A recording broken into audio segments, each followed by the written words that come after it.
ತುಂಬ ಜನ middle class ಜನರಿಗೆ ರಿಚ್ ಲೈಫ್ ಸ್ಟೈಲ್ ಲೀಡ್ ಮಾಡಬೇಕು ಅನ್ನೋ ಆಸೆ ಇದ್ದೇ ಇರುತ್ತೆ. ಆದರೆ ಫಿನಾನ್ಷಿಯಲಿ ನಾವು ಸ್ಟ್ರಗಲ್ ಮಾಡ್ತಾ ಇರ್ತೀವಿ.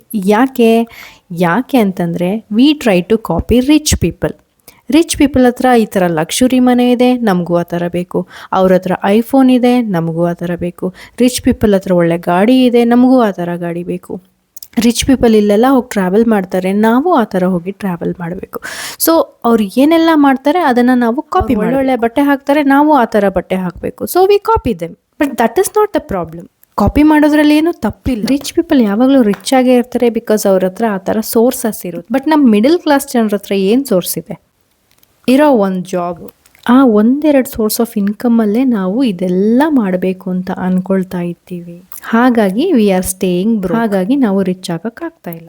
ನಿಮಗೆ ನಿಜವಾಗ್ಲೂ ರಿಚ್ ಪೀಪಲ್ನ ಕಾಪಿ ಮಾಡಲೇಬೇಕು ಅಂತ ಇದ್ದರೆ ರಿಚ್ ಪೀಪಲ್ನ ಮೈಂಡ್ ಸೆಟ್ಟನ್ನು ಕಾಪಿ, ರಿಚ್ ಪೀಪಲ್ನ ಥಾಟ್ ಪ್ರೊಸೆಸ್ನ ಕಾಪಿ, ರಿಚ್ ಪೀಪಲ್ ಹ್ಯಾಬಿಟ್ಸ್ನ ಕಾಪಿ ಮಾಡಿ. ಇದನ್ನು ಏನಾದರೂ ನೀವು ಕಾಪಿ ಮಾಡಿದರೆ ಡೆಫಿನೆಟ್ ಆಗಿ ನಿಮ್ಮನ್ನ ರಿಚ್ ಆಗೋದ್ರಿಂದ ಯಾರು ಕೂಡ ತಡೆಯೋಕ್ಕಾಗೋದಿಲ್ಲ.